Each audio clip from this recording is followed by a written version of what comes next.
Marchand beats Pelosi. Off the wall to Harris. Harris has got Pelosi. Harris to Pelosi. Shot. He scores! Chris Pelosi! And Poitras trying to drive in on that right wing side. Poitras in. Scores! Matt Poitras in overtime. Bellis took it right off his stick. Sends one through. They score! First career goal for the Bruins draft pick, Dom.Hockey Bellis. Back to the blue line. Cowan has it, looking for the return feed. Cowan lets it go back to the point. Shot! Those were without all of their World Junior guys for that against Simon Fraser. BC played him Sunday. Good pass ahead. There's Yelvik. He scores! Didn't need an exhibition. Will come up with it. Ross Schwab flips it out to center. Now McKinney gives chase with Harrison. Harrison to the backhand. Score! A deft touch. Watch out. Nelson steals. Walks in. Scores! 6-2. Jackson Nelson has the hat-trick. Crosby in line. Dulowitz at that. Now he's on the wall.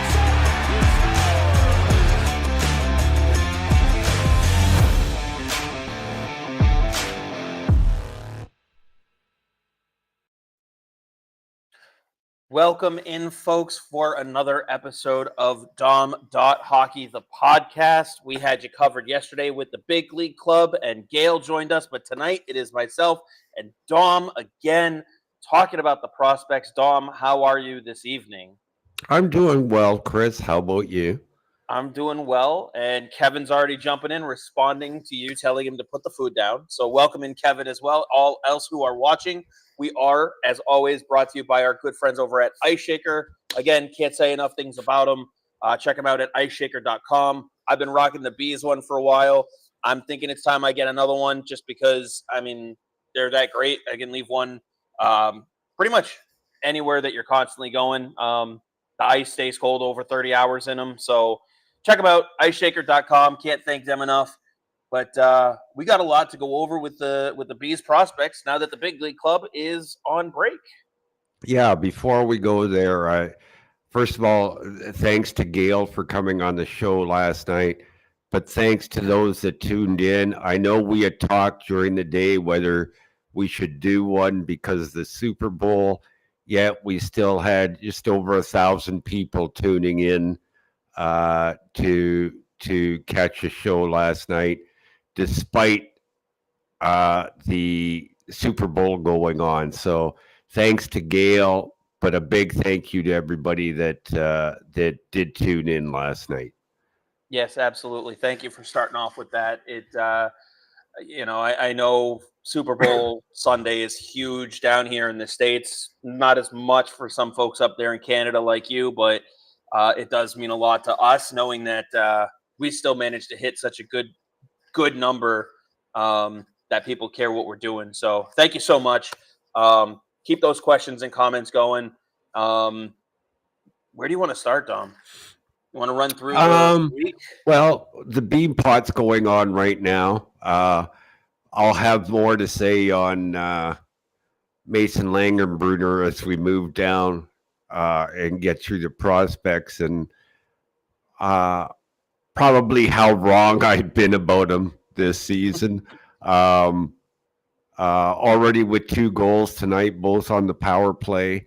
I'm not watching the third period because we're doing the show. I'll give it a watch after, followed by the BCBU game.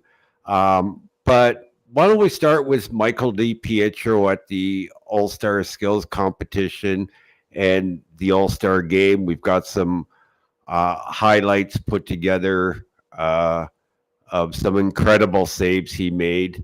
And because he's the talk amongst Bruins fans right now. Yeah. All right. Let's get these going through here. That's a nice little windmill save for him coming across the crease.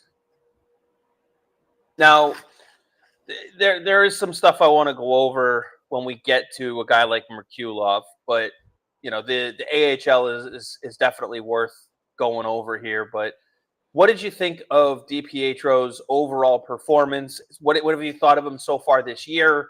Do you want to see the team bring him up and give him a shot with the big club sooner rather than later? I want to give him at least one game. You can't bring him up now. I mean,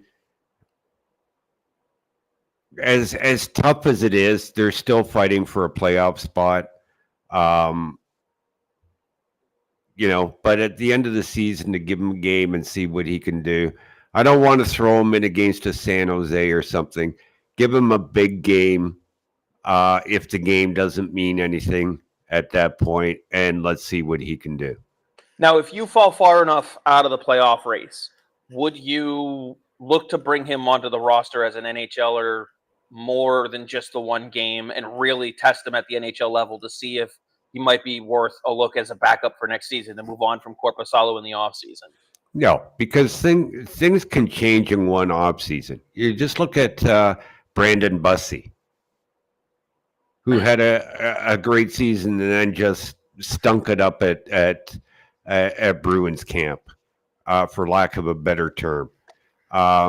So, no, I'll give him a game, see what the potential is, if the potential is there at the NHL level, and then make my decisions in the offseason. Okay, that's fair. I know we've talked about Korpisalo getting moved, as an idea overall, but more of an off-season kind of transaction for the team to make. Right now, like you said, they're still in the thick of a playoff push. So if Swayman were to go down, you're still in the mix, and Korpisalo still gives you a fighter's chance because he has been an NHL starter before. You go straight to Bussey, you go straight to DiPietro, those chances all go right out the window. Yep, absolutely. So, and absolutely. If DiPietro is ready to be able to be an NHL backup, that would show with him backing up Korpisalo. So it doesn't really matter who your NHL starter is. He would become the backup, and he would be able to show you that given an opportunity. So, yeah. But good for him for making the All-Star team. That's what you want to see from him. Yeah. Shall we move on to Well, let's start with Casper Nason. Miami had the week off. It's funny. I wrote in my weekly write-up that some people might say they've been off since October 26th, which was their last win. I was going to say, it's probably a good thing they had a week off there. Yeah. Maybe regroup and, play for something when they come back, whether it's pride or whatever. But they've got to do something. Do you think we could see Casper Nason look at entering the transfer portal going into next season? I hope that he does. I think he's a prime candidate to do that. I feel like the Bruins might work with one of the more local teams, whether it's a BU, BC, a Quinnipiac, a Maine, somewhere in that New England area to just get him closer. Yeah, unfortunately, none of them really had the room for Nason this year. So, as you said, the Bruins will probably look around and want to get him closer to Boston. So, but with them having the week off, let's not hesitate too much longer. We got our guys over at UMass and Dan's Loch Mellis. Yeah, UMass they're not really having a great season. 15-11-2 after beating Connecticut 5-4 on Friday. Loch Mellis they were down 3-1, and Loch Mellis got their second goal that started the comeback going. We have a highlight of it. Let's just show. Yep, I am pulling that up right now for us. There we go. And you did a fantastic job again, circling right where Dan's Loch Mellis is, so we don't have to explain it. If you are listening to this as a pod, check it out on YouTube. You'll get all the visuals to go with it. but we can watch Dan Zlotch-Mellis with the pass, gets the puck back, and gets a great shot on goal there. Now, Yeah. I just think his ability, what's very underrated about him, if we can show it again, yeah, I'm going to Chris, slow it down the second time through here. is his ability to get to and stay in open ice. It's just uncanny. The unfortunate part, until lately, he's been looking to pass instead of have a shoot first mentality, which he had in this goal. It's nice to see that coming and using as part of his arsenal. But his ability to find open ice and stay in open ice is just amazing. I feel like if this play was unfolding maybe a month or two ago, we would see him maybe look to make a pass to the inside here. But in this instance, he makes the shot, goes in, which is awesome. We've said this before. A lot of times we talk about it more with the AHL guys, but the shot that you get, I want your thoughts on the shot taken. Because it goes in, everyone's happy and thrilled about it. But if it doesn't go in, if it gets blocked, if it gets saved, if it goes off net, obviously still the right decision to make. But we say the phrase, that doesn't go in against a goaltender in X League. Well, play this through, because we have Craig Eagles in the chat, okay? And we've often heard Craig talk right on this show. He's shooting off the hip. Yep. Okay, which makes the shot difficult to read for a goaltender because you don't know where it's going. We see David Pastrnak do that a lot. So if you watch it again, you watch it slowly. Yeah, I'll bring it back here. If you watch his release point, and that's hard for a goaltender to read. You don't know if it's going up, down, where he's going blocker, glove. So right here, where he's about to snap the puck, because it's a great snapshot. Yeah, nice little wrister here. So he releases it right off of his own hip, and okay, and it looks like it goes right through the legs of the goaltender. So, when, like I said, though, we use the phrase that doesn't go in against an NHL goaltender. This type of shot, this is the kind of shot that can go in against anybody. Fair to say?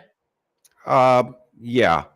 Because of that deception that you're talking about. You often hear Andrew Raycroft talk about players disguising their release point and where they're shooting from, and how difficult it is for a goaltender to read it and to pick it up. I mean, he's close enough that it's hard to pick up and react for the goaltender. Yeah. No, I bring it up because, again, that's something that we've said it a few times about a lot of guys in the AHL more so than in college. But it's the shot factor. As you say, people post highlights all the time. And yes, that's what we're showing here. We do have a little bit of a new segment that we're going to go over in a little bit. But in the case where this shot doesn't go in, no one's talking about this play. So that's why I want to bring it up, bring some of that attention and get people to understand what we mean when we say deceptive shot. Why did it go in? Is it a shot that's a quality shot, or did the guy get lucky because the goalie was off in outer space or something? To a point, I will agree with you, Chris. That's what the regular fan looks at.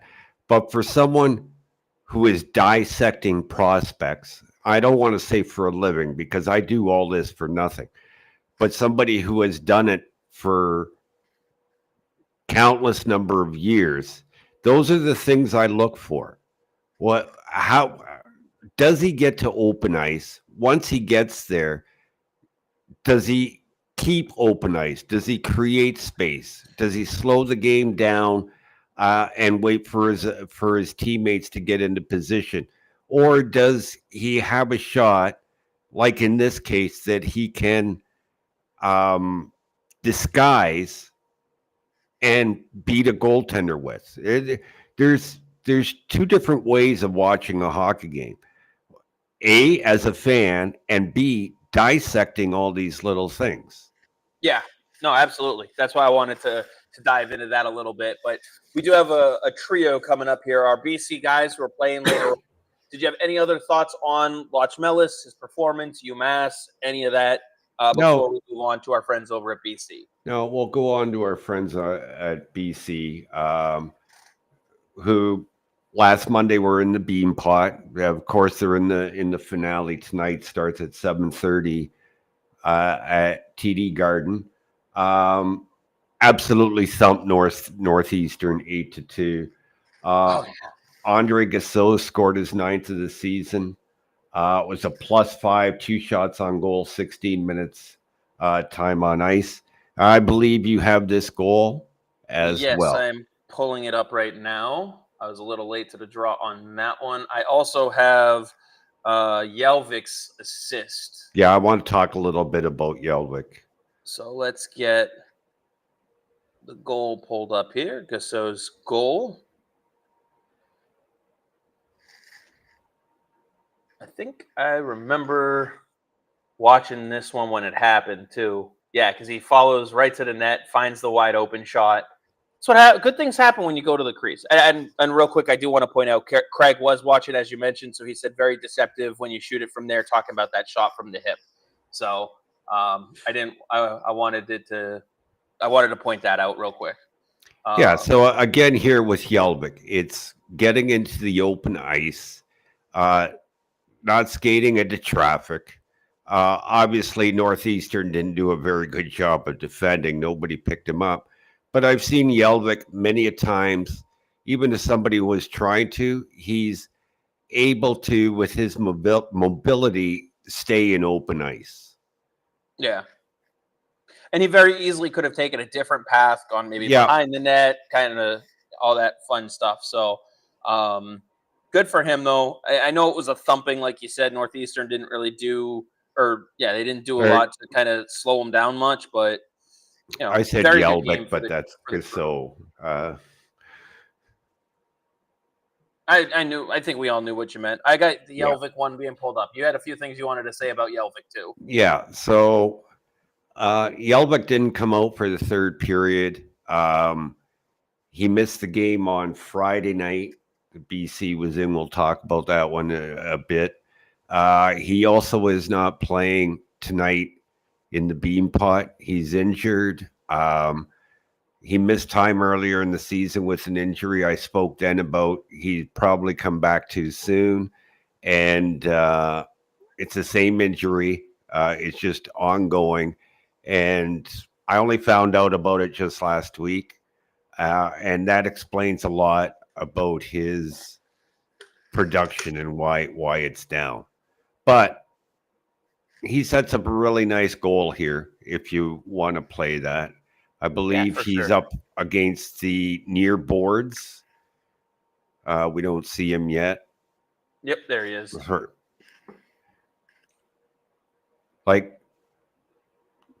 That was about as close to a no-look pass as you can get. He just knows where everybody on the ice is.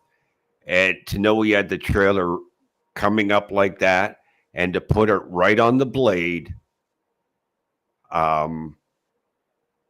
speaks to his vision. Yeah. Especially, like he barely looked. Looked. And actually he had, if I bring it back to right about here, it looks like right when he makes that pass, he's deceptive enough to make it look like he's trying to target the man at the top of the crease right here in the slot. And so the defense isn't looking at the guy who's coming into the zone, leaving him wide open. Yeah, again, it was bad coverage by Northeastern, but yeah. But I mean, it works. That's you bank on taking advantage of the other team's mistakes. They make a lot, you should score a lot. That's kind of the way it should work. So yeah, so you want to make sure you have players who can take advantage of it. No highlights for Dean Letourneau on this night. He was pointless. But you know what? Probably his best game of the season. He had some glorious opportunities, 5 shots on net, season high 13:04 time on ice. Was a +1. I don't have his face-off totals for the night, but good sign. Like I said, probably his best game of the season so far. Yeah, and we talked a little bit about him last night with Gail on the show. Yeah. I know Chris Davis sent in a great question about him, just because he's been a punching bag of sorts for the Don Sweeney can't draft air quotes group. But we've already had a talk about it. Kevin wasn't here. Kevin, go watch last night. He said Dean's terrible. He can't even score a point. I think Kevin's being sarcastic. I know he's being sarcastic. That's why I'm telling him to go watch last night's show, because he even said that he missed it. So anyway, Friday night, I want to keep moving along here because absolutely. I was just gonna say we moving on to Jake Schmaltz here. No, we're not. We're going to Friday night. Oh, sorry. Again, Yelvik didn't play, out with an injury.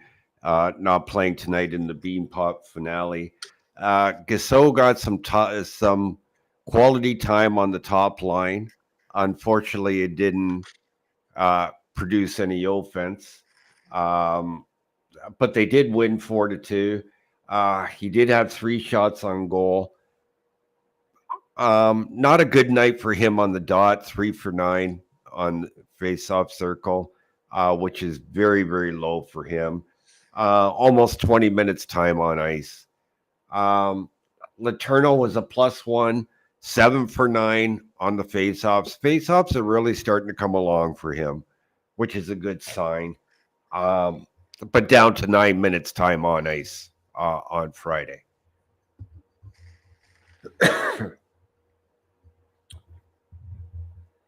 I'm still not worried about it. I'm glad that he's doing better in the dot, as you mentioned. We talked yesterday again about it. Matthew Poitras a couple years ago on this pod, we were talking about how he had the technique, but not the strength. Letourneau came into the season where he was someone who had the strength, but probably could use a little work on the technique. And it looks like some of that stuff is starting to merge together. Just something to keep an eye on going forward with him. Yeah. So, North Dakota, Jake Schmaltz had a pair of games against Ty Gallagher and Colorado College. Real quick, before we dive into Schmaltz, since Beckett Hendrickson and Minnesota were off last week, do you want to just group Schmaltz and Ty Gallagher together? That's what we're going to do. Yeah. Perfect.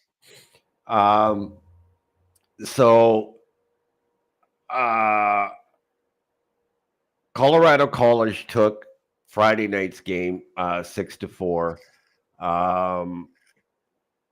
Dropping North Dakota down to 13-11-2. Schmaltz was again playing left wing on the second line. Was pointless. He did take faceoffs though, 4 for 11, which is uncharacteristic of him on the dot. Gallagher scored an empty net goal. I love it when a defenseman does this. But we have the goal. You got to see it. He really didn't do anything for this to happen. I have the setup on the game winner. No, the empty net goal. Oh, I gotcha. Yep. There we go. I had the other one pulled up first. So he's over here in the corner as your lovely arrow points to him. Yeah, so North Dakota tried to pass to the blue line and found the back of the net, and Ty Gallagher was the last to touch the puck, so he got credit for the goal.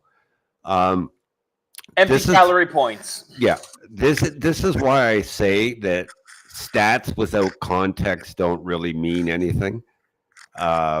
If you're not knowing how the goals are scored, goals are not important when you're looking at just stats. So he padded his stats there and really didn't have to do anything except rub a guy up against the boards. Yeah.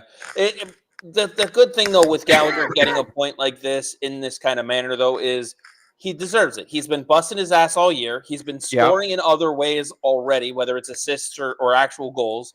So to see him get, as they say, you create your own luck. He got fucking lucky here. It happens. But he creates it because he's been playing so well. He's been playing the right way, doing all the right things. And that's why he gets a goal like this. Even though he didn't do anything to touch he's playing almost 25 minutes a night. The guy is a workhorse. Mm-hmm. We do have the setup on the game-winning goal that Gallagher created as well. Yep. I got that one right here.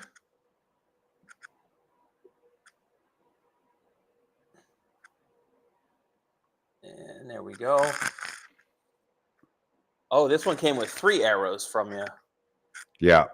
Just because the reason why I did 3 arrows is because we've talked about it many a times, and we're going to see it again tonight, that these young defensemen nowadays are not winding up for the big shot. All they care about is just getting it through to the net. Gallagher has a fantastic one-timer, and the only time you see him use it is when he's on the left circle on the power play that he uses those one-timer. We'll see Loki Johansson, who does the same thing later on. We'll see, I forget who the other defenseman is. We'll get to it, but that's all it is. It's just shots to the net to get through, and that's what all these young defensemen are working on nowadays. You don't see the big clapper, the back scratching wind up as much from these guys. I just wish the NHL guys would learn it.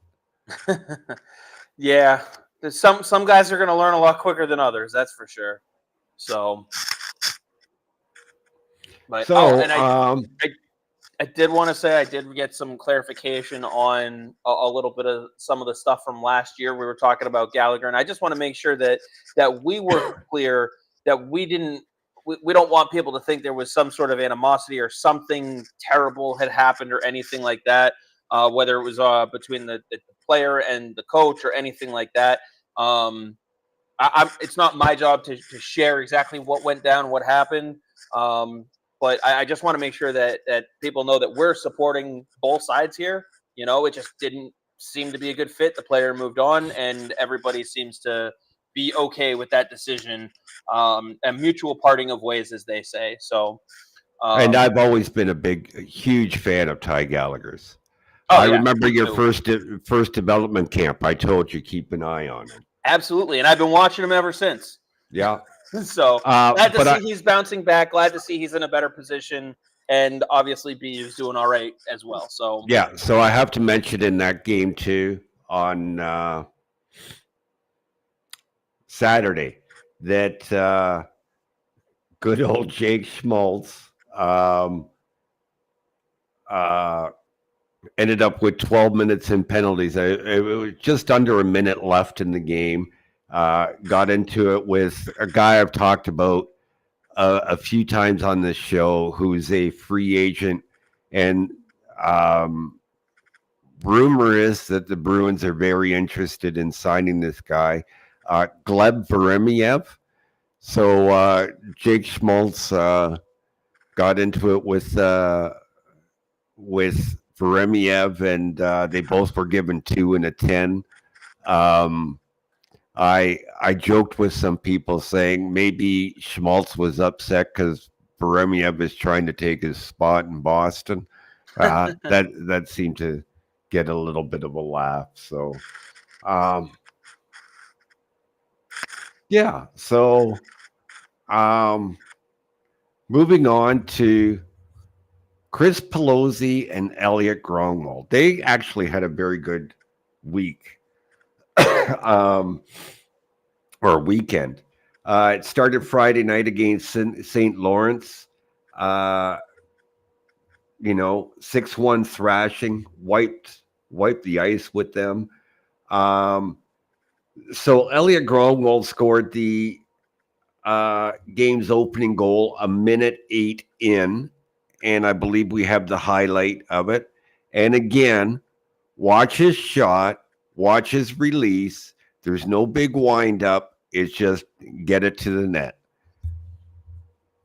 As you've put the big circle around him. No, I missed it on, but he's on the left point, just inside the. Oh yeah, I did have the circle there. Nice little deflection in, but like you said, gets it on net, which is awesome. And Court's jumped in, which is awesome. Welcome in, Court. Thanks for jumping in and joining us here. Hi, Court. And real quick, Kevin did say he went back and watched yesterday's show, wanted to write some comments in, but realized that he couldn't, which if you're watching it on YouTube, Kevin, you still can, and we will still see them. So if they're good enough, one of us will even respond to it. So don't think just because you're viewing it the day later, you can't share what your thoughts were or ask your question, because if it's a good enough question, we'll answer it the following week. So. So Pelosi scored as well on a breakaway. Well, let's show it and we'll describe it as we go along here. Absolutely. This one's on a little bit smaller of a screen, which is fine. Yeah, I don't know what happened there, but that's Pelosi just screaming down. No, this wasn't the breakaway goal. This was the one from Friday. Yeah. I know. You watch so many goals. This nice little speed, though. That speed burst there. Oh, yes. I remember what happened. Okay. The referee waved it off. Nobody but Pelosi knew it went in. That's him streaking down the middle.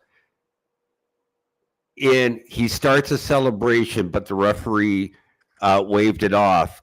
And while they were play continued, they reviewed it and determined that the puck went in the net. It was just bar down and out so quick that everybody thought it hit the crossbar. I was going to say, when I was watching it, I thought I saw it go in. Yeah, it was in. But there's a referee in the corner. Didn't indicate a goal. Yeah. So, yeah, that's what play just continued and continued. But they reviewed it while they were playing and determined it was in. Yeah, and really, if you look at his angle, the ref's angle, I know a lot of people like to rip on the refs, but if you look at this ref's angle, he's really just calling it as he sees it, which is all you can ask him to do. But that's why they have the other review later on. So good catch to rule it a goal. And apparently, Court's daughter has 51 goals on the season. Wow. So good for her. Court, how many games are they into their season? That is a question that I would love to know. But are we looking at a future PWHL player here, Court? I'm wondering. Because 51 goals, I don't care what level you're at. That's anyway, while he answers, we'll keep going because we got a lot to go through, Chris. Absolutely. I've already got our next one from Pelosi. So he had an assist as well. Was a +5, 3 shots on goal, 2 for 7 on the dot, 18 minutes time on ice.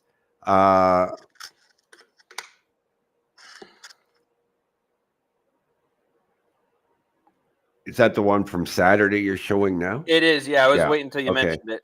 So Saturday they defeated Clarkson 3-2 in overtime. Pelosi, well, I won't describe it. Here it is. Let her go.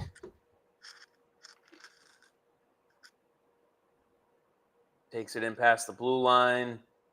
Gets a nice little wrist shot on that. That was a wicked shot. A wicked shot. We'll slow it down for this replay here. For some reason, sometimes the first 3 seconds kind of jumps, but he gets the pass right there. Well, intercepts it really. And nice use of the defenseman as a screen, though. Yep, right through the legs. That was awesome. And Court says 21 games, by the way. Wow. So good for her. Okay. That was an awesome shot, though. Moving on to Cornell and Ryan Walsh. Not a good weekend for him. In fact, he's now gone 5 games without a point, but still leads the team in scoring. They won 4-2 despite his lack of offense on Friday. 8 for 15 on the dot, 20 minutes time on ice again. That seems to be his average. On Saturday, they lost, though, to Union by a score of 4-1. 10 for 22 at the dot, 20-57 time on ice. You know, I don't, Not a bad. 5 games without a point, still leading the team in scoring. I'll take that. He's still on pace to achieve what I thought he would get. So, Yeah, I mean, every player is going to have ups and downs during the season, so you can't really get too high on the highs, can't get too low on the lows, and there's a reason why we like the projections. yeah. So Mason Langenbrunner last Monday took part at the Beanpot TD Garden. We're thrashed 7-1. Zeros for Langenbrunner, just under 20 minutes time on ice, was a -2. On Friday, they lost 3-2 to Dartmouth.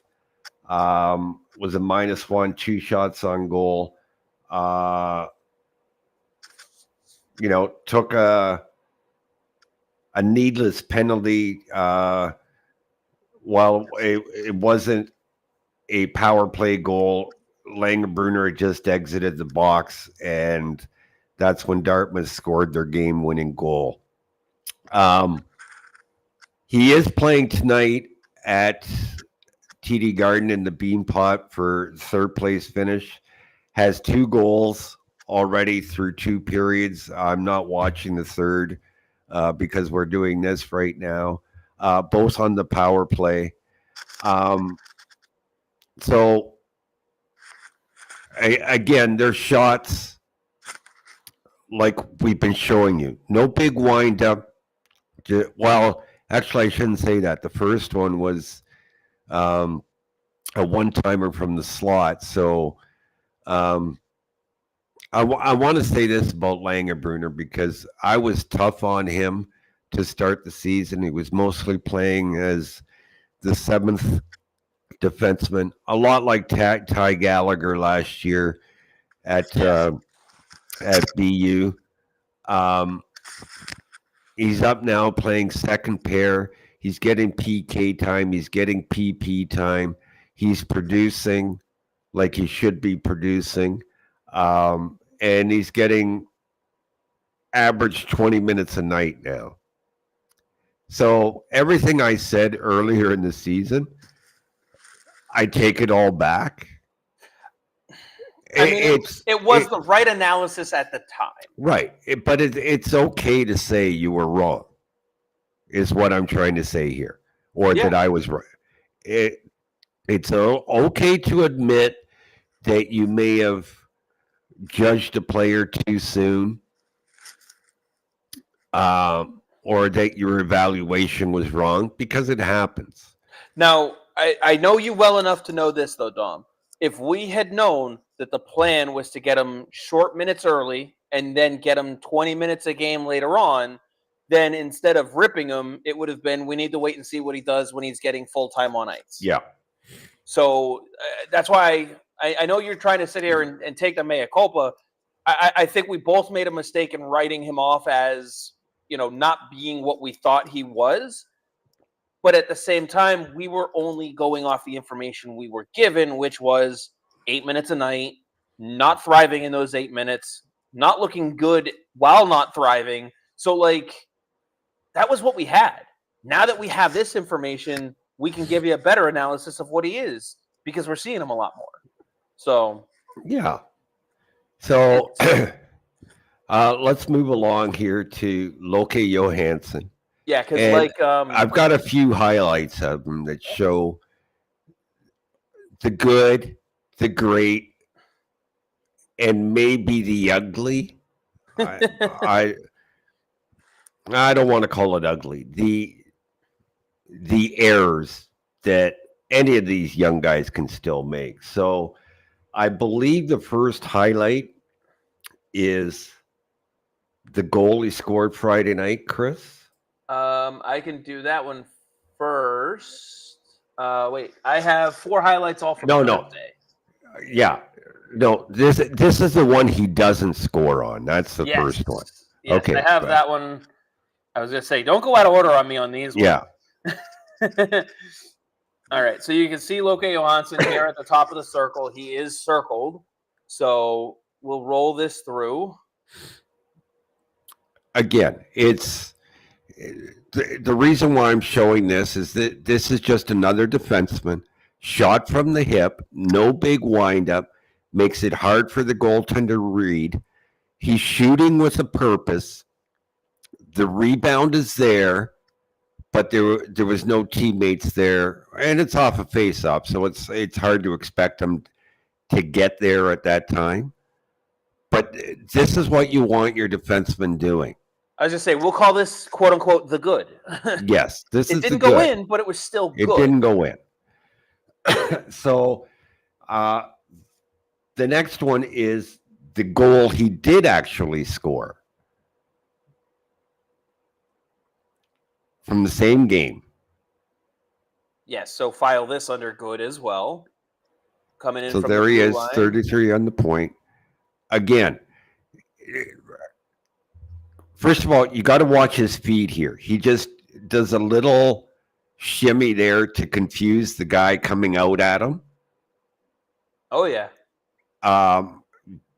Finds his lane. And again, a shot off the hip, no big windup, and gets it through. With bodies in front. That was a very minimal, not even a big wind. That was a very minimal windup.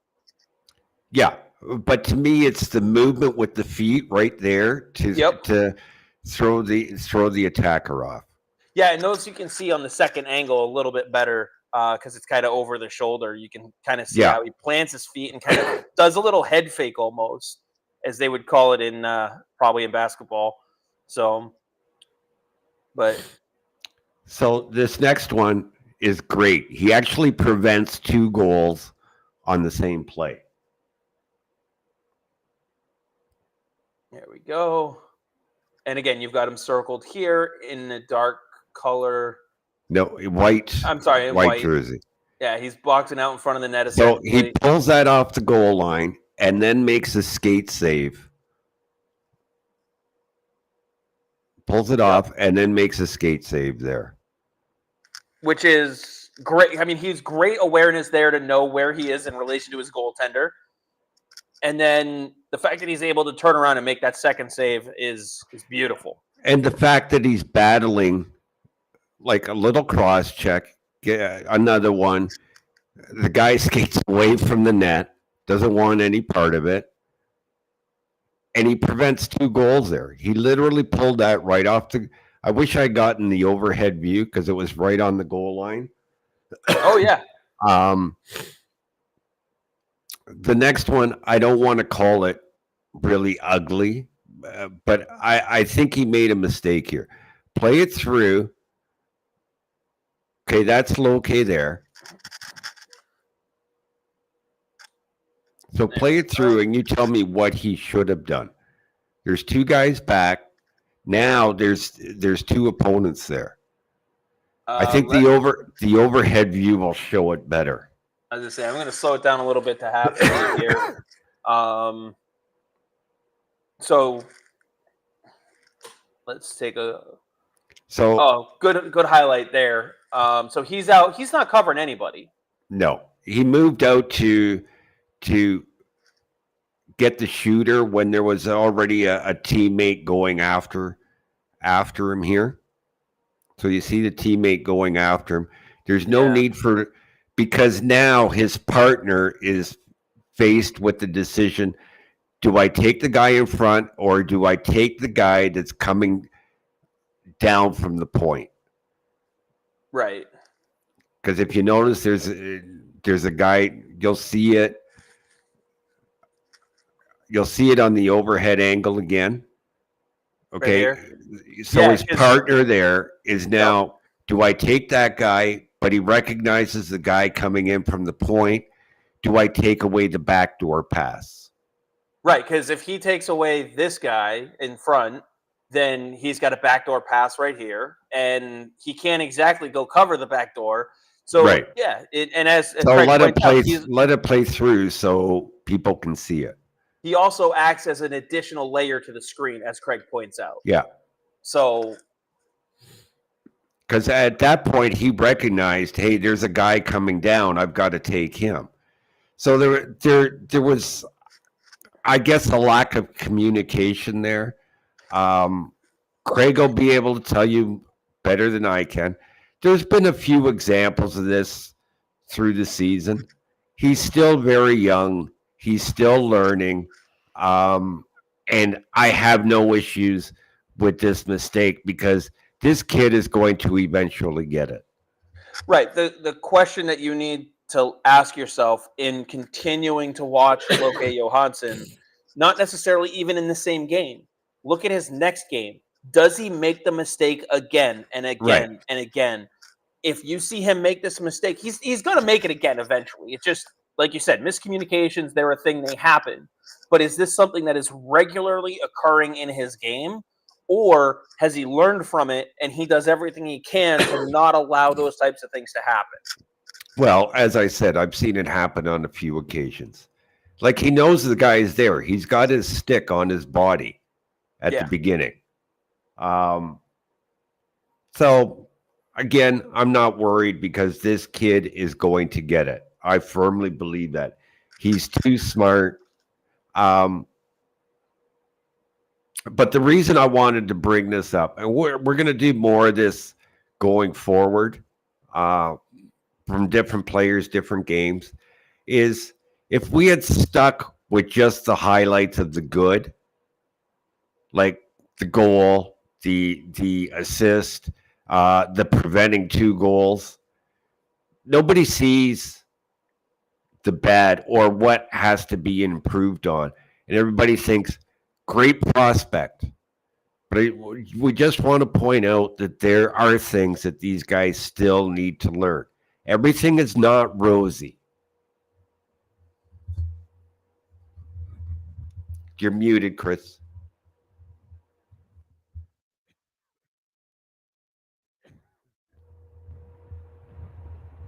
You're muted.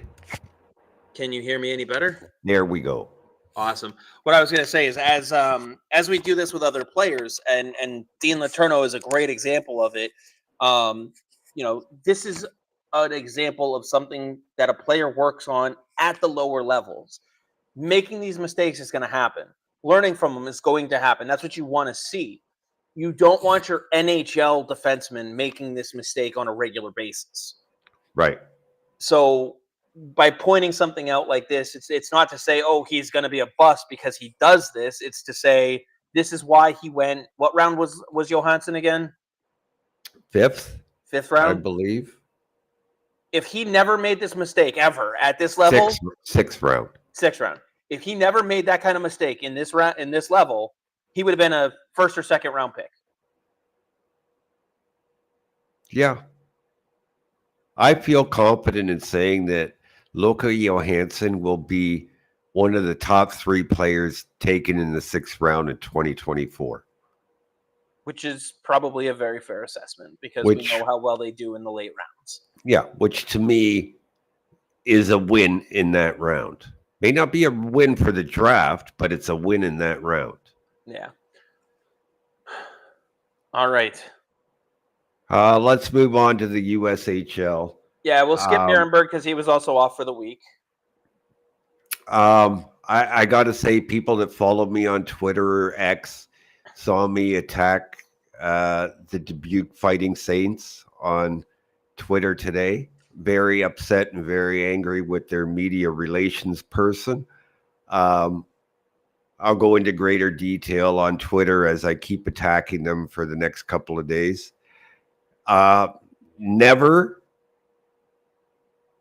It's funny because I had this conversation with Chris earlier. It's basically I own the OHL. I could call up any team, with the exception of maybe the Windsor Spitfires, and whatever I want, I get it. I approach these guys for something, very professionally, told them who I was, gave them samples of what I do, which is always good enough for everybody else, and not a response from them. Very upsetting. Very upset with them right now. So I sent them a nasty email today, and I put it on Twitter. So that's what that's all about. Anyway, so Stop pissing off teams, Dom. I don't care if they block me. I know you already got blocked by one OHL team. Yeah. So not a good week for Christian Kostadinsky or Jonathan Morello. Zeros across the board for them. We really got to focus on Cole Spicer here. The kid who left college last year for personal reasons. Well, the first time was because his grades weren't there, and then announced, I believe it was at Bruins development camp, that he was not going back for personal reasons, had to get his shit together, ended up with Dubuque, and is having a very, very good season. 3 goals, 13 assists, 16 points in 21 games.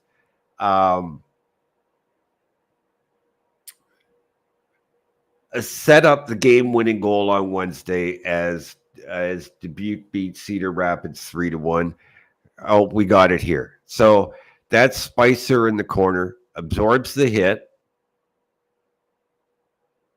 It's a decent hit, too. Yeah, but he's back out in front, sends the pass across, and bang, in the back of the net.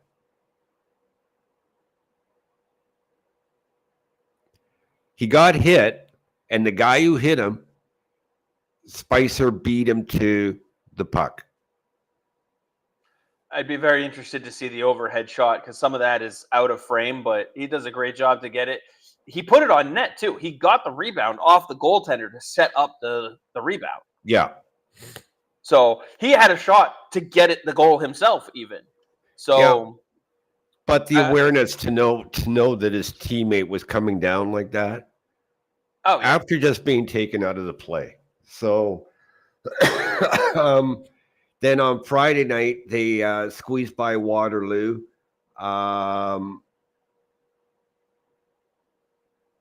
Had a goal and an assist on Friday night, I believe. We got this? Yes. Yeah, this one is the goal from Friday. He was in front of the net there. Staying in nice and tight in front of the net, too. Ooh, stays back door, though. Yeah. But I hate to knock the defense there, but how do you leave him open like that? Like, mistakes happen. You got to capitalize, and he did. You know, defenseman leaves him, and the winger comes back to try and take him out. I liked how he dropped down to one knee, too, to put that in. Nice little fancy spot there. Now, I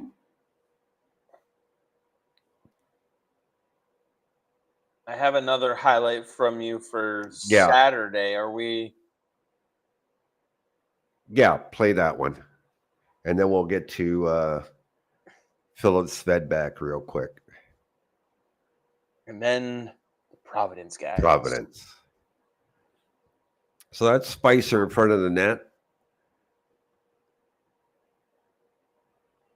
I think they show a different angle on this. He didn't get a point on this. But the reason why I'm showing it is, again, look how open he is. Like, he's finding open ice. He's finding open ice. And, you know, he does enough to distract the goaltender. But you never get a point on a play like that. Yeah. or you But never. he's doing all the right things and all the little things. Yeah. Now he's still just 20 years old. Like people think he's old. He's only 20 years old.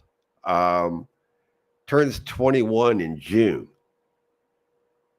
So I don't know what to make of this kid. I don't know how to project him and what his upside might just be. When he was in the NCAA coming into the season, do you remember what your projections were for him? Oh, I could look it up, but I don't know where to find it. But I would just be curious to see how he's doing in the USHL versus how you projected him to do in the NCAA. Because obviously that change occurred after your numbers came out. yeah, but he didn't finish the season last year in the NCAA, so it's the projection doesn't mean much because he never got to finish the season. Yeah, I'd be curious to see how your projections would have turned out for where he's on pace for. So we'll have to work on getting those numbers at some point. It's just a curiosity of mine to see how he's doing in relation to how you would have projected him to do. So, but let's get to Philip Svedback. Yeah, so the first time in a while that he's played in back-to-back games. Officially Friday, it was a 3-3 tie against Maine, but Maine won the shootout. Svedback stopped 27 of 30 shots and then 3 of 4 in the shootout for the tie. But Saturday against Maine, it was a goaltender's battle. Nothing through regulation. Overtime doesn't solve anything. Maine won in overtime, so they won 1-0. Svedback stopped 19 of 20 shots. Unfortunately, his opponent at the other end stopped all 28 that he faced. Here's two conclusions I've come with Svedback. I think he's capable of being an NHL goaltender. That's his or backup goaltender. That's his projection. Now, he seems to do better when he doesn't play as much. His first 2 years, he was playing a lot. This year, he's a little bit less, better numbers, but the wins aren't there. And I come to the conclusion after reviewing all their games that he's just not getting the goal support. I mean, yeah, that's one of the big things that you have to look at with a goaltender, especially when you're trying to see what they're doing. That's part of why, people say goalies are voodoo, because there's so many things that occur within a game that are out of their control. Yeah. That you don't have a statistic that you can look up and just say, oh, well, 17 of their 30 some odd goals happened because this defenseman was out of position. Like, you have to see how each goal is given up, and that's the whole point of what scouts do. Goalies are voodoo to us, but not so much to some of the scouts, not to a guy like Bob Asenza. Exactly. And you know who? Andrew Raycroft really does a fabulous job of breaking down goaltenders. I know if you watch Morning Brew that Billy Jaffe sometimes gets frustrated because he doesn't understand it. He doesn't understand what the reverse VH is and all that stuff. So it's kind of comical watching Billy's reaction to Razor sometimes. But you know what? Billy doesn't try to dissect goaltenders. He's got Razor there. He says, Razor, you tell it like it is. And Razor does an amazing job. Oh, yeah, absolutely. And, sometimes we go through the same thing. Yeah. So I do agree with the assessment, though, with Svedback. I know we've kind of gone back and forth about what is he, what can he be. I'm trying to remember how many years does he has. This is his last year in the NCAA, No, right? one So more, one more year. One more. One more year. So I guess if you're the Bruins, the question is do you want to bring him into the AHL fold next year or have him go back for a fourth year at Providence? Honestly, here's my honest opinion. I really do not think that both Brandon Bussey and Michael DiPietro will be back. I don't think so either. I don't see it. That's why I'm posing this question.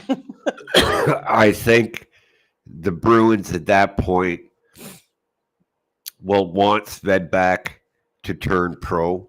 Let's not forget they've got Ryan Bischel down in Maine, who's on an AHL deal. They may keep him around, but I suspect that one of DiPietro or Bussey is gone, and the Bruins will want Sved back to turn pro. Yeah, I guess the question becomes which one do you want to see them move on from? But we can discuss them when we get to towards their turn when we talk about Providence. Yeah, so Friday, they got past Springfield 3-2. Tyler Pitlick scored the first goal. Jeffrey Viels set it up, so everybody loves his fisticuffs, but he's got some hands too. Let's just play it, Chris. Yeah, I was going to say, VL's been doing pretty well, and I believe they have him under contract for next season as well. So we got them. It's Pitlick tied up in the corner. Yeah. Nice little give and go there. Yep. Again, a guy beating the check that I guess he's literally on all fours. Yeah. Gets up and still beats his man to the front of the net. So solid work. Yeah. Springfield would pull ahead 2-1 until Max Jones ripped the tying goal short side. Fire face-off circle, if I'm remembering correctly. Yeah. Yeah. And you can see him get it at the top of the dot here. Now, this is a power play. That's why he's so wide open. But he just ripped that shot. It got off his stick in a hurry. Yeah. And I know a lot of people ripped on the Jones signing and acquisition and whatnot because he got sent down. But, we've talked about it with other guys on the team. Another guy who's making a cross-country move and just trying to get his feet back underneath him. So if he can keep on this path, he might actually have a shot next year at the big club if he can have a good camp. Yeah. So Fabian Lysell and John Farinacci's having a great season as far as I'm concerned. Got off a little bit slow, but he's really coming on. They had the assists. And then Vinny Lettieri scored in the shootout. I think he was a 4 shooter. Yeah, so we got the shootout goal. beats him. Look, glove side. Yeah, clean. Oh yeah, Lettieri's having a good season down there as well. Yeah, and Bussey stopped 25 of 27 shots. Saturday they lost 5-2 against Springfield. Started off okay. Freder Brunet won't get an assist on this one, but it was him who kept the play alive to get Tufty the goal. They found Farinacci. Said no, Max Jones. Oh, the Jones goal that we were just looking at. So there's Jones up there, but it's Brunet down at the blue line who does a fabulous job keeping this alive in the zone.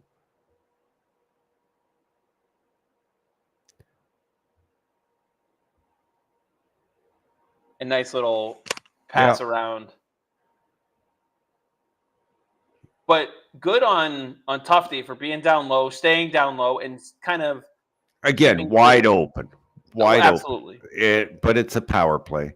Right, but on a power play, you should have a guy wide open. Yeah, but the play by Brunet at the blue line to keep it alive. Oh, yeah. That right there, and then that one right there, the nice little check there, poke check to keep it in. Nifty little move there. That goal doesn't happen without it, but no assist will get credited, like you said. And then Jones sets up Tufty with a shot pass later on, but that's all Providence would get on the night. Do we have that goal, Chris? The last one I have is Lettieri on Saturday. Oh, sorry. Yeah, Lettieri. Apologize for that. Oh, this is Lettieri doing the work behind the net.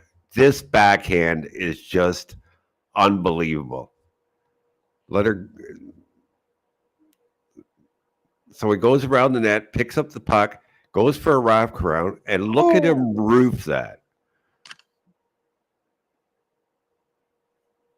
Actually, I think there we go. Gets it right over the shoulder, far shoulder too. Yeah. Right under, just under the bar. That is a perfectly placed backhand.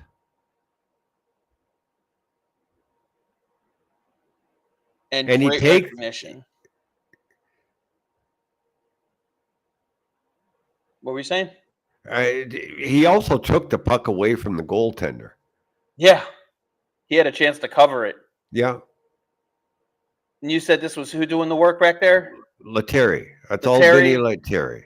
Gets a nice little shot off there, and then No, that's Lettieri picking up the puck there behind from the goaltender, goes around the net and roofs it on the backhand. I'm sorry, yeah.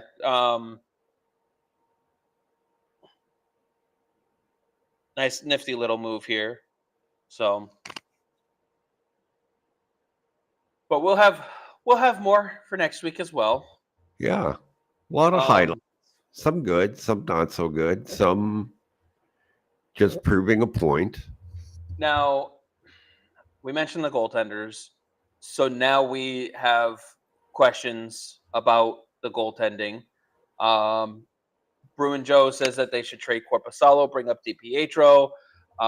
David is asking whether they should draft a goaltender, mentions Ravensburgen. Kevin says that they're not going to be able to deal Korpisalo because no one wants to acquire him in a deal. So, goaltending-wise, unless a contender gets a serious injury to a goaltender that won't be back for the playoffs, nobody's trading for Korpisalo in season. Right. You might be able to move him in the off season, but nobody's trading for him in season unless said injury happens. Now, the concern that I would have about moving Korpisalo in the offseason is you got to get either Bussy or DiPietro signed first. No, you don't. You don't think so? No, yeah. There's plenty of backup goaltenders on the market in the offseason. So it doesn't have to be one of them. You could sign Joe Blow for $1 million to be a backup to Jeremy Swayman. Yeah, it's just there's not a lot of free agent goaltenders out there this year. There's always backup goaltenders. We've got two of our own. I mean, I guess if it would be much easier to bring a guy back like a Bussy or DiPietro and say, hey, you're going to be the backup. We already traded away Korpisalo, so you get an NHL shot here. So, I don't know. But, here's my feeling on it. And if I'm being absolutely honest, I love Michael DiPietro. I've Loved him since he played for the Windsor Spitfires in the OHL, even though they blocked me on Twitter. Been a big fan. And even when he moved on to the Ottawa 67s.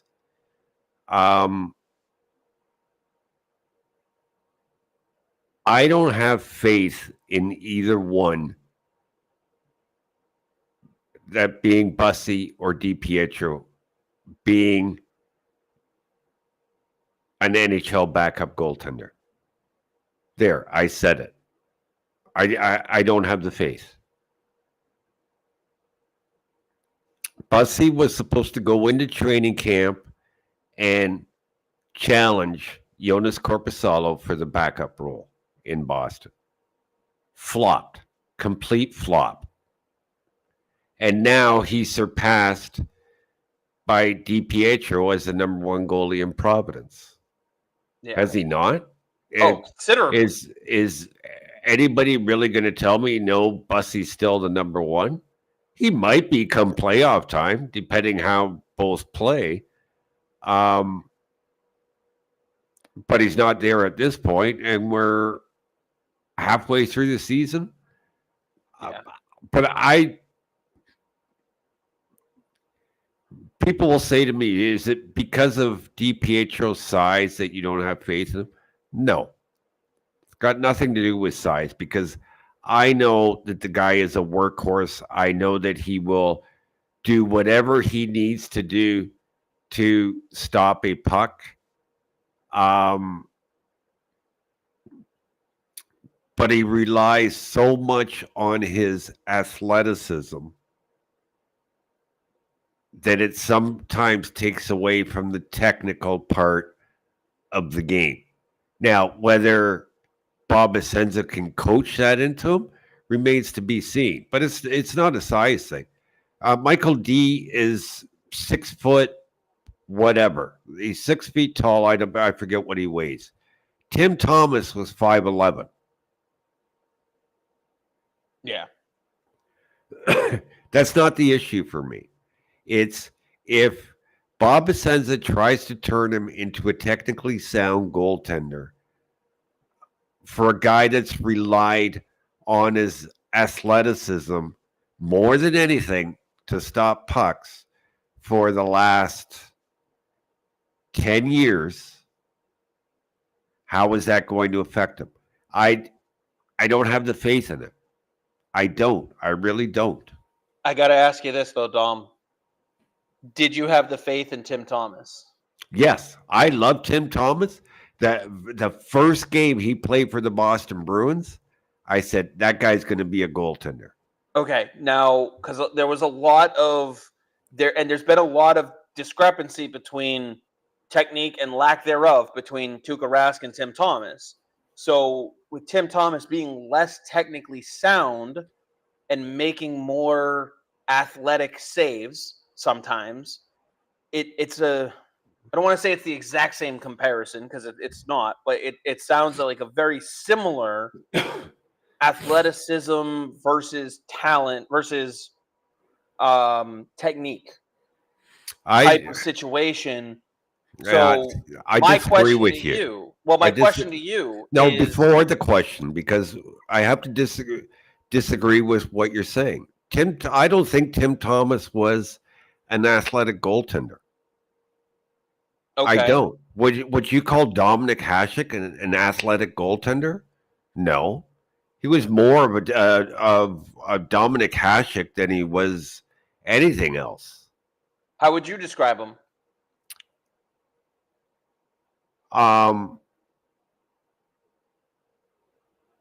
Because there's one thing about the two of them that I would agree 100% with in how you describe DiPietro as well.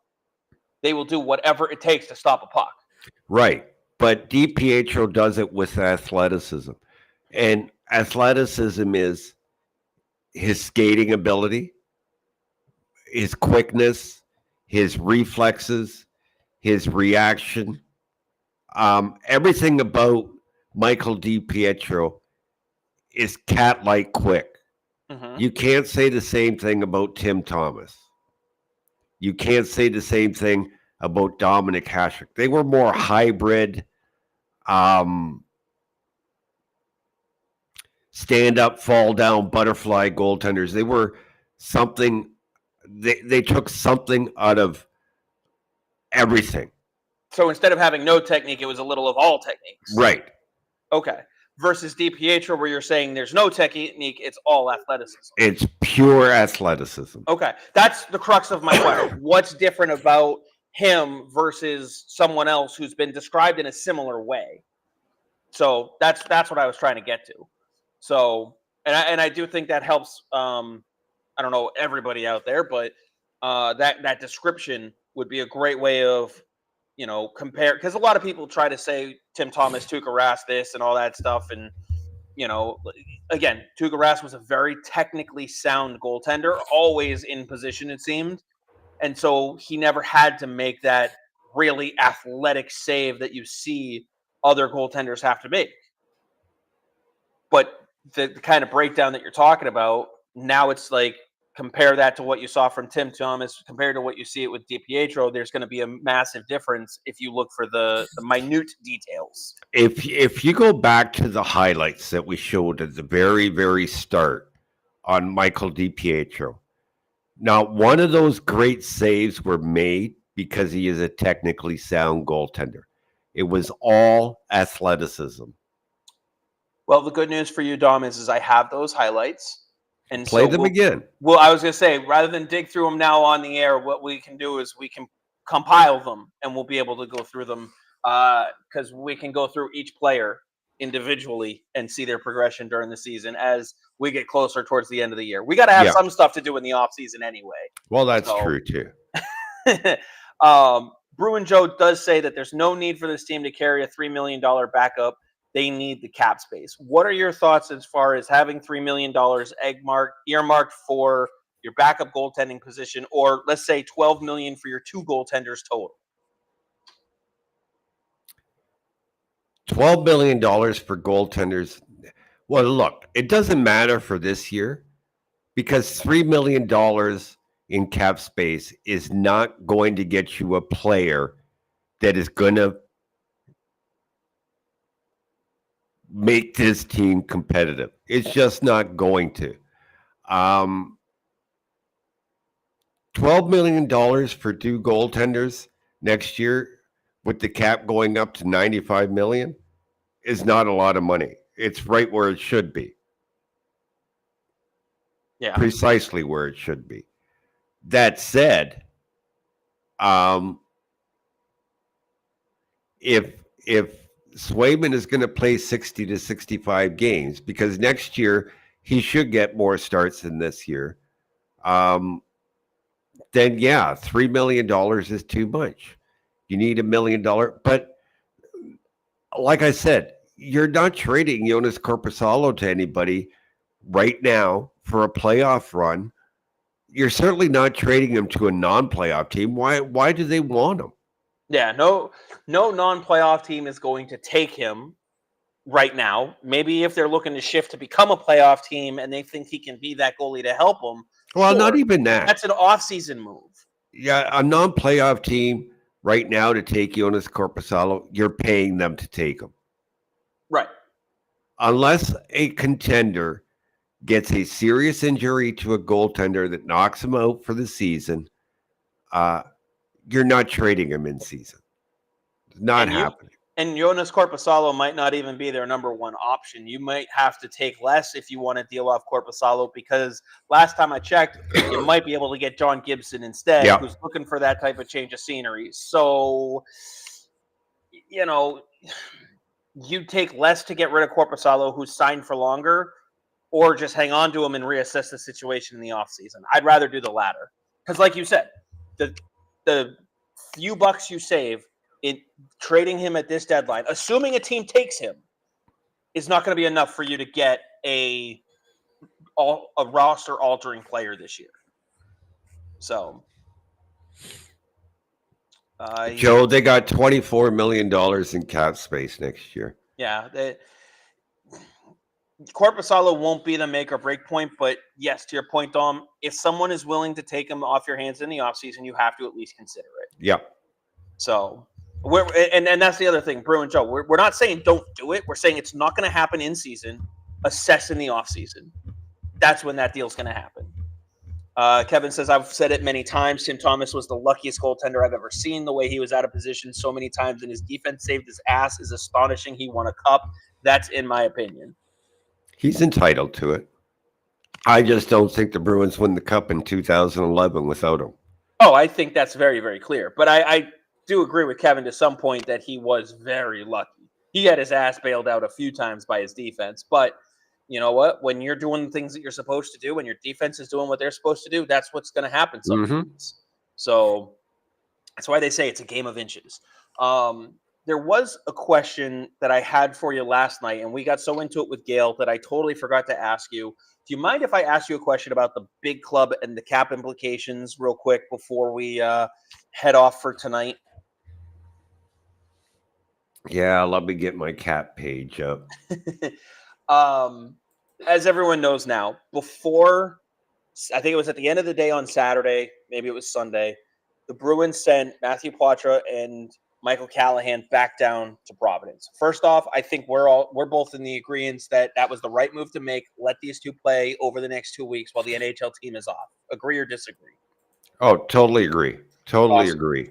So you don't want Matt Poitras slowing down, and I honestly don't think Mike Callahan will be back up because I think Hampus Lindholm will be ready to go coming out of the Four Nations. So that brings me to my question, because we've seen Lindholm skating already. Obviously, they can't bring him off of LTIR until he's medically cleared, and they have the cap space to do it. By sending down Poitras and Callahan, how does that move affect the cap, allowing them to move Lindholm off of LTIR after this 2-week break?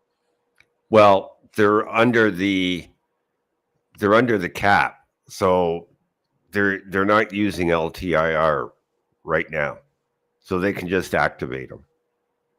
Okay. And they'd still have enough cap space to bring Matthew Poitras back up. And then it's after the deadline that they are able to bring more people up. As long as they're under the cap. As long as they're under the cap, but they only get 4 total call-ups, correct? Right. So you're only allowed 4 call-ups unless it's an emergency call-up. Assuming they have a very quiet break and they move off of, let's say, one player, albeit Frederick, albeit, Wotherspoon, whatever. Do you think this team is going to maximize those call-ups to get a look at some of these younger kids at the NHL level? Do I think they will, or do I think they should? How about both? I think they should. Look, before you go into free agency and start signing free agents, you absolutely have to know, what do I have in Matthew Poitras? What do I have in Georgi Merkulov? And what do I have in Fabian Lysell? And to a lesser extent, what do I have in Michael DiPietro, and what do I have in Brandon Bussey? Those are 5 guys you need to know before you go in and spend on free agency. Why would you want to go sign a free agent for, let's say, $5 million when the answer is right under your nose in Fabian Lysell? Or why would you want to go spend $4 million on a third-line center when the answer is right under your nose in Georgi Merkulov? Why? Let's say, assume they trade Korpisalo. Why would you want to go spend $1.5 million, $2 million on a backup goaltender when the answer might be right under your nose in Bussey or DiPietro? So you need answers on those guys. And the only way to do it is to give them a long enough stint this year to say, okay, we have something here. I agree. Keep them in Boston for the summer. Don't go home to Russia. Don't go home to Sweden. Don't go home to Windsor, Ontario. I'm not sure where Bussy's from. You're staying here in Boston. You're working with our skills and development coaches. You're working with our trainers. You're working with our nutritionists. You're working with our staff all summer. If you're good, you can go home for 2 weeks and then come right back, or 3 weeks. Mm-hmm. That's where they need answers before they go into the off season. I agree, and I think you answered the next question I was going to say is the 4 call-ups that you would use. I'm guessing are the first 4 names that you mentioned. Poitras. Well, no, Poitras will be up anyway. He's coming right back up after the 4 nations. I guess that would leave with 1 more. My 4 call-ups would be Georgi Merkulov, Fabian Lysell, John Farinacci, and one of the goaltenders. Do you have a preference on the goaltenders? Because and the reason why I'm asking is these 4 guys, once the regular season ends, you can send them back down to Providence so they can play in the Calder Cup playoffs, right? You have to send them down. They have to be on the Providence roster on trade deadline day. So March 7th, they have to be in Providence. Right, but they can call them up on March 8th. Right. Yeah. So before people freak out, when Matthew Poitras is sent down on March 6th, this is why. Right. They'll send him down, get him on the Providence roster so he's eligible for the AHL playoffs, and then bring him right back up. It'll be a paper transaction. And that's the only guy they can do it with. They can't do it with anybody else because anybody else requires waivers. Everybody else currently on the roster, they could do it with Callahan if he stays down there until March 5th. Correct? Right. I don't know why they would. Otherwise, they'd send Jeremy Swayman down and win the championship. Win the Calder Cup, yeah. And I'd certainly rather have Matthew Poitras eligible to play in the Calder Cup playoffs down in the American Hockey League than not have an off season with the National Hockey League team that might not even make the playoffs. I'm curious with Poitras. I'm curious whether he stays in Boston all summer or for the majority of the summer to work out, or whether he goes back home. I like his workout routine back home. It's just down the highway from me. Well, if he goes back home, we'll have to see if we can get him on the show. I have no issue with him going back home, but I would like to see Merkulov, and I would like to see Fabian Lysell stay and work with the Bruins staff all summer.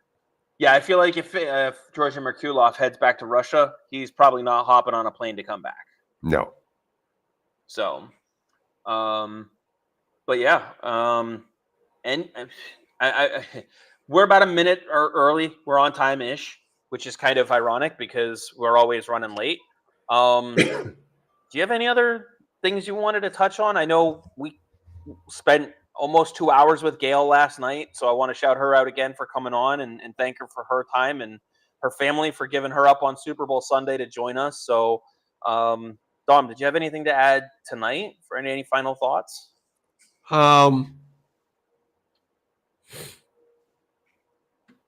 Yeah, you just give me a minute to think about something. Uh-oh.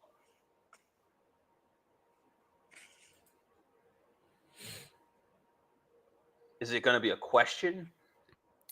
No, very, very quickly.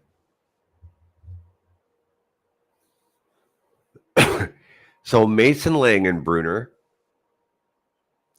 Ty Gallagher, Elliot Grunwald, Loki Johansson have all just surpassed what my model had predicted for them for goals this year. Christian Kostadinsky is right on the button. I have to mention who has been really disappointing. Oscar Yelvik, and we touched on the reasons why earlier. For those that missed it, he's been battling through an injury all season.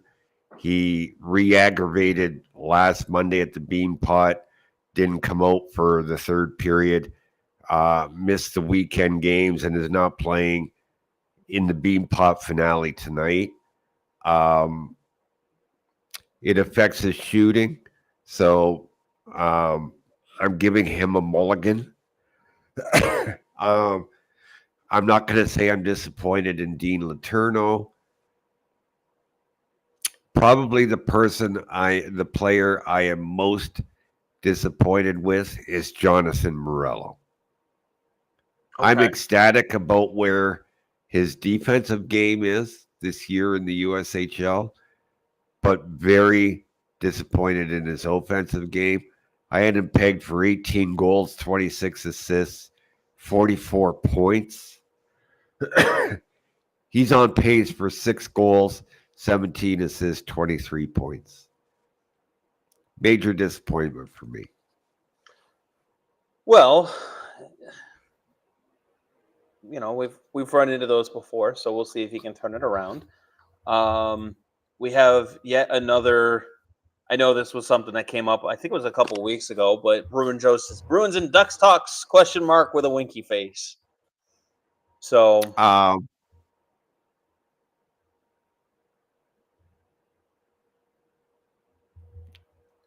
the word I'm hearing is that Don Sweetie has been in conversation with every other GM.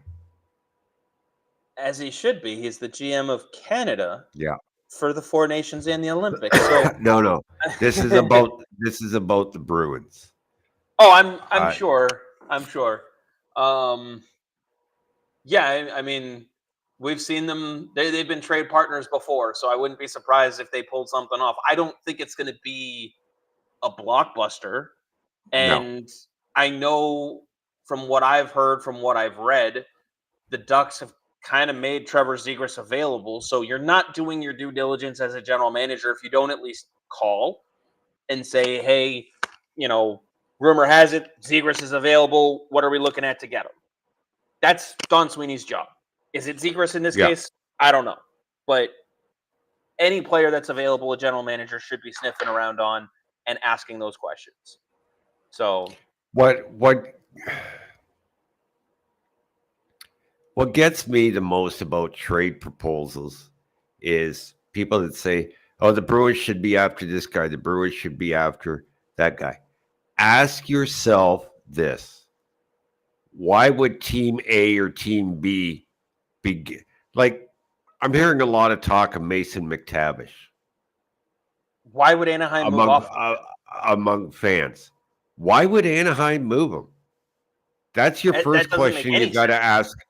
That's the first question you got to ask yourself. Why would they move him? And B, where the F are you getting the assets to acquire Mason McTavish? Because I guarantee you, there is nobody in the Bruins prospect pool that Anaheim would be interested in for Mason McTavish. And the first round draft pick does not interest Anaheim either. Not enough. It's going to be too far down. I forget what you have to get him. If you're Anaheim, why are you giving up on him? What? Yeah, that's not how trades.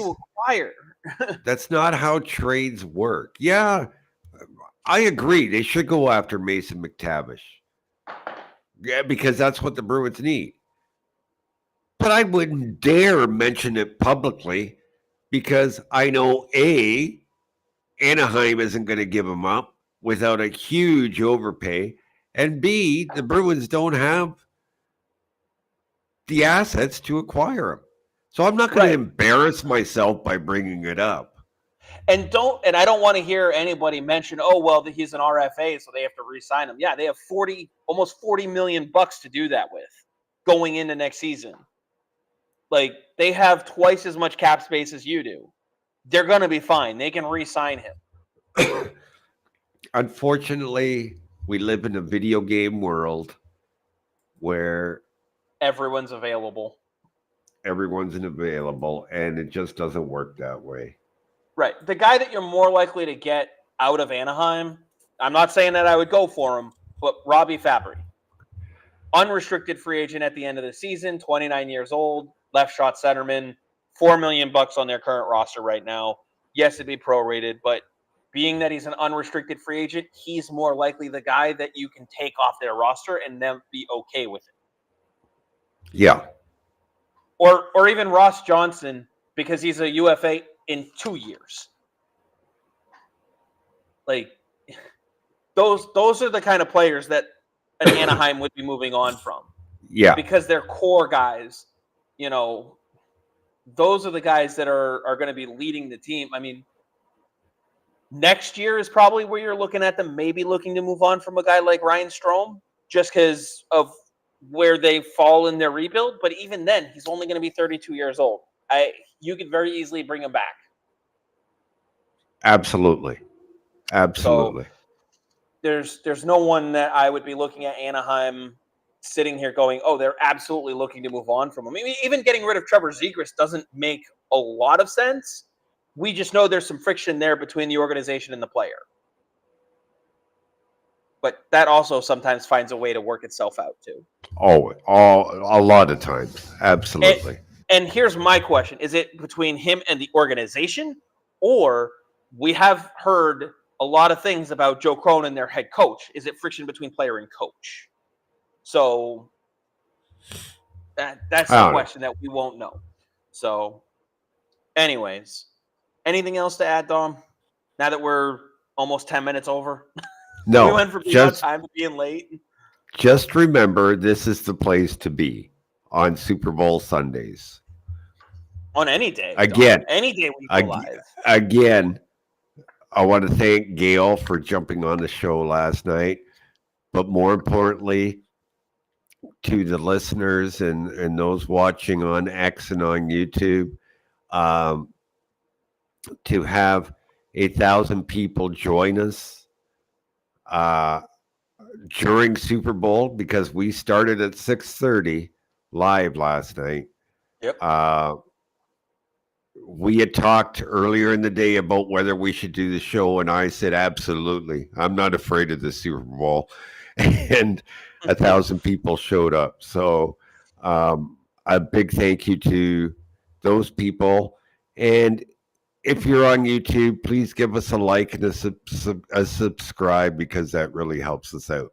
It helps us out tremendously. So thank you so much in advance for doing that. And I want to thank our friends week, over at Ice Shaker.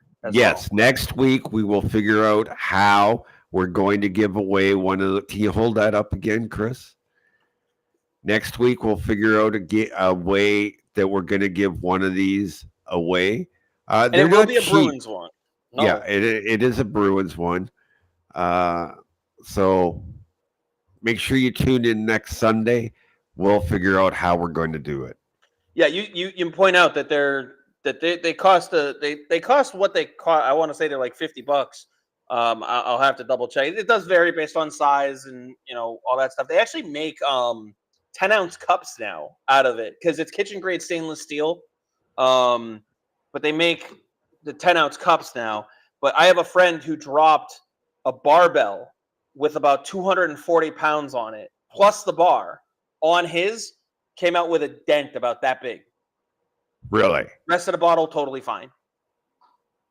And it was only where the weight hit. So, like, these fucking things are solid, man. Worth every penny. So, have Dom throw. What's that? Kevin, have me put all the names on a dartboard and throw a dart. Kevin, we actually want to be able to give the thing away. Well, and And I don't think Well- Dom wants to. He's already redone his floor. I don't think he wants to spackle his entire wall. Yeah. We'll figure it out for next Sunday's show. Absolutely. Thank you, everyone, for tuning in. Thank you, Ice Shaker. Thanks again to Gail for joining us last night. And